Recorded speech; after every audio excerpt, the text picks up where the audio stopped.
Pada masa ketika Batavia masih dipenuhi rawa dan pohon kelapa, hidup seorang pemuda bernama Jaya Dharma, anak seorang pedagang ikan dari pesisir Marunda.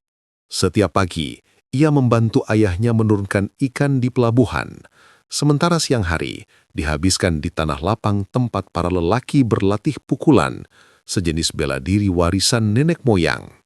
Bagi orang Betawi tempo dulu, pukulan bukan sekadar adu tenaga. Ia adalah gerak jiwa dan irama hidup. Setiap pukulan membawa makna, membela, menjaga kehormatan, dan menegakkan harga diri. Jaya Dharma tumbuh dalam suasana itu. Ia menyaksikan orang-orang tua berlatih sambil memainkan rebana dan gendang, mengiringi langkah dan ayunan tangan yang lincah, seolah tari dan bela diri menjadi satu. Malam hari, angin laut membawa suara-suara beduk dari kejauhan, bercampur dengan tawa anak-anak kampung yang meniru gerak para pendekar. Dari sinilah benih amain pukulan Betawi tumbuh, bukan hanya ilmu bela diri, melainkan seni hidup yang menyatukan irama, gerak, dan rasa. Suatu sore, ketika matahari mulai condong, Jaya duduk di tepi kali sambil memperhatikan seorang tua berpeci hitam yang sedang melatih muridnya. Gerakannya lembut, tetapi setiap putaran tangannya seperti angin yang menebas udara. Orang tua itu bernama Ki Dharma, pendekar tua yang dikenal dengan kebijaksanaannya. Pukulan bukan untuk menyerang, tapi untuk mengingatkan dunia bahwa kita masih punya harga diri. Asal jangan lupa sopan santun. Sejak hari itu, Jaya menjadi murid Ki Dharma. Setiap pagi sebelum fajar, ia datang ke lapangan kecil di bawah pohon beringin. Di sana, ia belajar bukan hanya gerakan, tapi juga nilai-nilai hidup Betawi, hormat pada orang tua, menjaga tetangga, dan melawan kezoliman tanpa dendam. Latihan Ki Dharma tidak keras. Ia justru meminta murid-muridnya mendengar suara angin, merasakan napas bumi, dan menari mengikuti irama rebana. Dari sinilah pukulan berubah menjadi tarian, dan tarian menjadi semangat. Gerak yang semula kaku menjadi lentur, lengan yang keras menjadi luwes. Setiap langkah adalah doa, setiap pukulan adalah syukur. Waktu berlalu. Batavia mulai ramai oleh kapal-kapal asing, dan para pemuda Betawi sering ditantang oleh serdadu yang mabuk di pelabuhan. Namun para murid Ki Dharma tidak mudah terpancing. Mereka tahu, kekuatan sejati bukan pada marah, tapi pada kendali diri. Suatu malam, ketika hujan turun deras, Jaya bermimpi. Dalam mimpinya, ia melihat bayangan Ki Dharma menari di atas air laut, diiringi dentuman gendang yang bertalu-talu. Dari dalam ombak muncul suara lembut. Jaga irama pukulanmu, nak, karena di sanalah jati diri Betawi akan hidup selamanya. Ketika Jaya terbangun, ia merasa tangannya gemetar, tapi hatinya hangat. Sejak malam itu, ia tak lagi berlatih untuk kuat. Ia berlatih untuk menyimpan warisan. Main pukulan pun berkembang, bukan lagi sekadar bela diri, tapi menjadi pertunjukan. Warga kampung berkumpul, menabuh rebana, dan para pendekar memperagakan jurus-jurus sambil diiringi musik. Mereka bertari, beradu gerak, dan tertawa. Itulah awal dari main pukulan Betawi, kesenian yang memadukan tenaga, irama, dan jiwa. Sejak malam itu, setelah mimpi tentang Ki Dharma di atas laut, Jaya Dharma menjadi pribadi yang berbeda. Ia kini berjalan dengan langkah lebih tenang, berbicara lebih lembut, dan memandang setiap gerakan dalam hidupnya sebagai bagian dari irama pukulan. Setiap kali ia melangkah, terdengar gema di hatinya. Pukulan bukan untuk marah, tapi untuk menjaga kehormatan. Hari-hari di pesisir Batavia makin ramai. Kapal-kapal dari Cina, Arab, dan Belanda Datang silih berganti membawa barang dagangan dan budaya. Di antara hiruk-pikuk itu, Jaya melihat satu hal yang tak berubah. Kesenian dan bela diri selalu hidup di hati orang Betawi. Di setiap kampung, anak-anak menabuh gendang dari kaling bekas, para lelaki tua beradu jurus, dan ibu-ibu menyanyikan pantun tentang keberanian. Jaya mulai mengajarkan apa yang dia pelajari dari Ki Dharma kepada anak-anak muda di kampung seberang. Ia tak hanya mengajarkan gerak tangan dan kaki, tapi juga menggabungkannya dengan irama musik.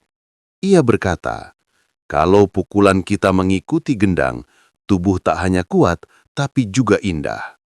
Maka dari rebana kecil yang dibawa seorang sahabatnya, lahirlah gerak berirama yang kelak disebut main pukulan. Setiap malam minggu, mereka berkumpul di halaman rumah kayu di bawah cahaya lampu minyak. Suara rebana berdentum, tangan menari di udara, kaki menapak tanah dengan langkah yang seirama.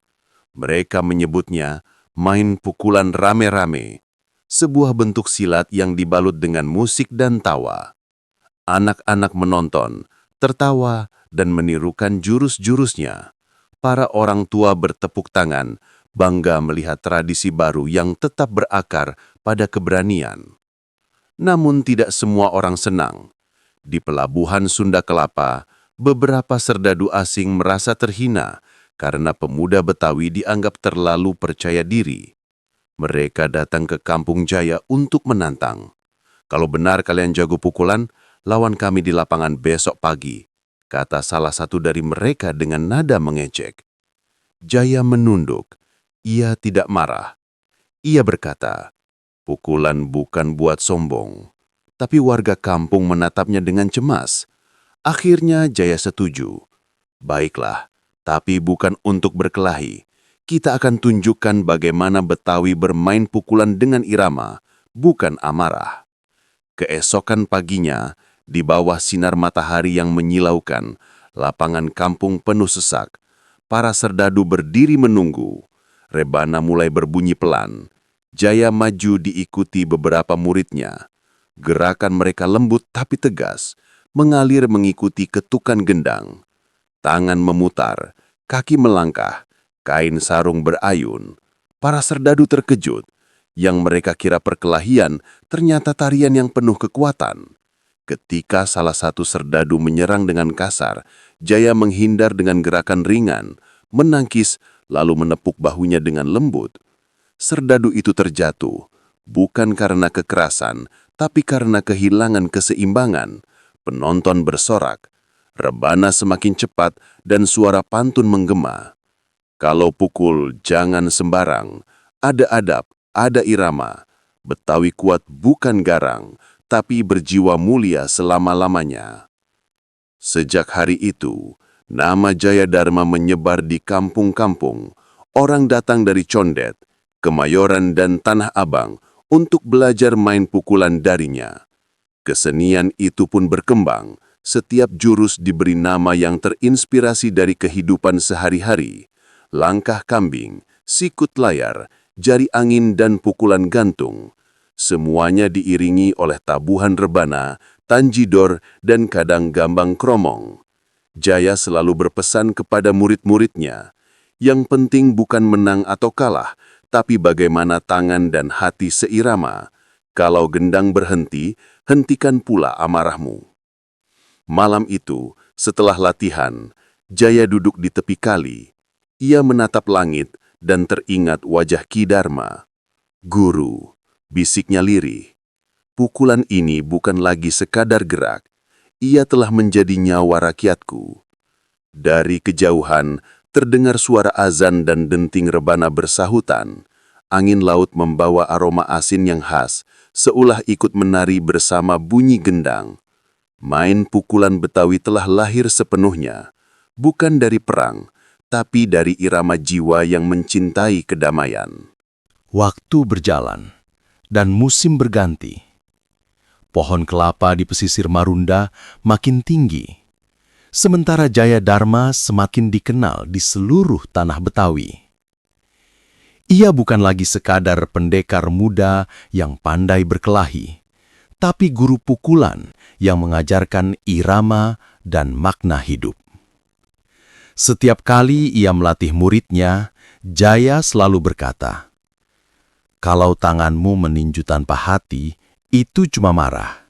Tapi kalau tanganmu bergerak dengan irama, itu seni." Seiring waktu, main pukulan mulai dipertunjukkan dalam acara kampung, pernikahan, sunatan, dan pesta rakyat. Di setiap acara, tabuhan rebana dan gendang selalu mengiringi jurus-jurus lincah para pemain. Namun pada suatu malam di Condet, seorang sahabat lama datang membawa alat musik besar dari kuningan dan kayu. Tanjidor. "Ini dari pelabuhan. Dulu dipakai serdadu Belanda, tapi kini jadi milik rakyat. Biar suara besi ini ikut menari bersama pukulan kita." Jaya menyambutnya dengan senyum. Malam itu, mereka mencoba menggabungkan tabuhan rebana dengan dentuman tanjidor. Suaranya keras, bergaung di langit Betawi. Para pemain silat mulai menyesuaikan gerak dengan ketukan trompet dan drum. Irama baru lahir, lebih hidup, lebih ramai, lebih Betawi. Kabar itu cepat menyebar. Dari kampung ke kampung, orang-orang datang menyaksikan pertunjukan main pukulan tanjidor. Mereka datang bukan untuk melihat siapa yang menang, tapi untuk merasakan semangat persaudaraan.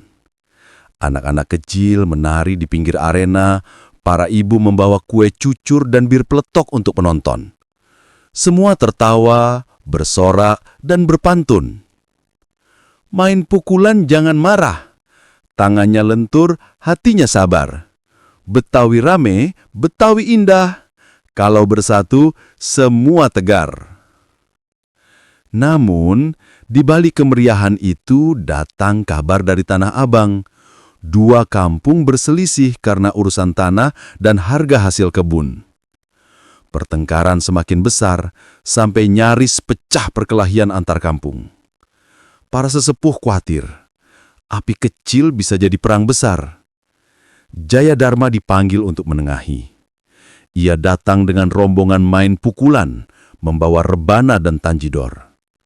Di tengah lapangan yang tegang, ia berdiri di antara dua kelompok yang saling berhadap-hadapan. Tanpa bicara panjang, ia memberi aba-aba pada pemusik. Dentuman tanjidor bergema, rebana berirama, dan Jaya mulai menari. Bukan dengan marah, tapi dengan gerakan damai yang memancarkan wibawa. Orang-orang terdiam. Jaya memutar langkah, menangkis bayangan, seolah sedang bertarung dengan dirinya sendiri. Setiap gerakannya mengandung makna, menolak kebencian, melindungi kehormatan, dan menenangkan hati. Para lelaki yang semula menggenggam parang, perlahan menurunkan senjatanya. Mereka mulai ikut bertepuk tangan, mengikuti irama. Tak lama kemudian, kedua kampung itu berdamai. Sejak hari itu, main pukulan tidak lagi hanya menjadi hiburan, tapi penjaga persaudaraan. Setiap kali dua pihak berselisih, mereka dipertemukan bukan di medan perang, melainkan di arena main pukulan. Yang menang bukan yang terkuat, tapi yang paling mampu mengendalikan diri dan menari dengan damai. Tahun berlalu, Jaya mulai menua. Rambutnya memutih, tapi sorot matanya tetap tajam. Ia sering duduk di beranda rumah panggung, memandangi murid-muridnya berlatih sambil menabuh rebana. Di hatinya, ia tahu main pukulan kini telah menjadi warisan. Sebuah seni yang lahir dari peluh, musik, dan hati rakyat kecil. Bukan dari perang, tapi dari keinginan untuk hidup rukun. Suatu sore, seorang murid muda mendekat. "Guru, kenapa kita tidak menamainya dengan nama besar, biar semua orang tahu, ini seni dari Jayadharma?" Jaya tersenyum, menepuk bahunya. "Nak, Seni bukan untuk nama. Kalau rakyat tersenyum, kalau kampung tenang, di sanalah nama itu hidup. Cukup sebut saja main pukulan Betawi. Angin sore berhembus lembut, menggoyangkan daun pisang di belakang rumah. Suara tanjidor terdengar sayup-sayup dari kejauhan, berpadu dengan tawa anak-anak. Dan di bawah sinar matahari yang perlahan tenggelam, Jaya tahu irama persaudaraan Betawi akan terus berdentum selama manusia masih mau menari dengan hatinya. Matahari sore menggantung rendah di langit Batavia. Udara hangat dan suara tanjidor terdengar dari kejauhan, mengiringi anak-anak muda yang tengah berlatih di lapangan. Di beranda rumah panggung yang sudah menua, duduklah Jaya Dharma. Kini rambutnya telah memutih seluruhnya. Tangannya yang dulu kuat, kini gemetar, tapi matanya masih bersinar seperti bara kecil yang tak padam. Ia menatap murid-muridnya berlatih. Gerak mereka cepat, tapi penuh harmoni. Rebana, gendang, dan tanjidor berpadu menjadi satu irama. Bukan sekedar musik, tapi denyut nadi kehidupan Betawi. Itulah hidup, gumam Jaya pelan. Kadang cepat, kadang lambat, tapi tetap harus seirama. Di sisi rumahnya tergantung selembar sarung tua, peninggalan Ki Dharma. Setiap kali Jaya melihatnya, ingatannya kembali ke masa muda saat ia belajar di bawah beringin bersama sang guru. Kini Jaya merasa waktunya untuk mengajarkan lebih dari sekedar jurus. Ia ingin meninggalkan pesan untuk generasi setelahnya. Malam itu, ia memanggil para muridnya. Lampu minyak bergoyang lembut terita angin. Anak-anakku, kalian telah belajar gerak dan musik. Tapi ingatlah, pukulan sejati bukan di tangan, tapi di hati. Kalau marah, kendalikan. Kalau diserang, lindungi. Kalau menang, jangan sombong. Pukulan bukan untuk menjatuhkan orang, tapi untuk mengangkat martabat manusia. Para murid terdiam, menunduk penuh hormat. Jaya lalu memandang ke arah rebana dan tanjidor yang tersandar di dinding. Suatu hari nanti, katanya dengan suara pelan, orang mungkin lupa nama gurunya, tapi jangan sampai lupa bunyi gendangnya. Karena selama suara itu masih berdentum, Betawi akan tetap hidup. Beberapa hari kemudian Jaya jatuh sakit. Usianya telah melewati 70 tahun. Kampung menjadi hening. Orang-orang datang menjenguk, membawa buah dan doa. Malam terakhirnya, Jaya duduk di tikar pandan, menatap bulan purnama yang menggantung di atas pohon kelapa. Angin laut bertiup lembut, membawa harum garam dan kenangan masa muda. Dalam ketenangan itu, ia mendengar suara lembut, seperti gema masa lalu, suara Ki Dharma. Nak, tugasmu sudah selesai, irama sudah berpindah dari tanganmu ke hati rakyatmu. Senyum kecil muncul di wajah Jaya, ia menatap murid-muridnya yang tidur di serambi. Jagalah irama itu, bisiknya lirih. Jangan biarkan hilang oleh zaman. Dan ketika azan subuh berkumandang, Jaya Dharma berpamitan dengan dunia. Ia pergi dengan damai, seperti nada terakhir dari gendang yang perlahan berhenti berdentum. Hari pemakamannya menjadi hari yang tak terlupakan bagi warga Betawi. Semua kampung datang, dari Marunda, Kondet, Tanah Abang hingga Kemayoran. Bukan dengan tangisan, tapi dengan tabuhan rebana dan tanjidor yang lembut. Mereka menari perlahan, mengulang gerakan Jaya Dharma, bukan sebagai perpisahan, tapi sebagai penghormatan. Kalau pukul jangan sembarangan, pukulan Jaya penuh kenangan. Kini guru sudah beristirahat, tapi semangatnya hidup di tangan-tangan. Dari hari itu, main pukulan Betawi menjadi bagian dari setiap perayaan, setiap tawa dan setiap doa masyarakat. Di kampung manapun di Jakarta, ketika tanjidor berbunyi dan langkah kaki mulai menari, Orang-orang tahu itu bukan sekedar hiburan, tapi itu adalah doa yang menari, warisan dari Jaya Dharma. Tahun-tahun berganti, dunia berubah. Jalan beraspal menggantikan tanah becek, rumah beton berdiri menggantikan papan kayu. Namun suara gendang tetap sama. Anak-anak masih belajar menepuk rebana, remaja masih meniru gerak pukulan, dan para sesepuh masih menyebut nama Jaya Dharma dengan hormat. Kini di bawah bayangan gedung tinggi Jakarta, masih ada halaman kecil di kampung tua, tempat orang-orang berlatih main pukulan.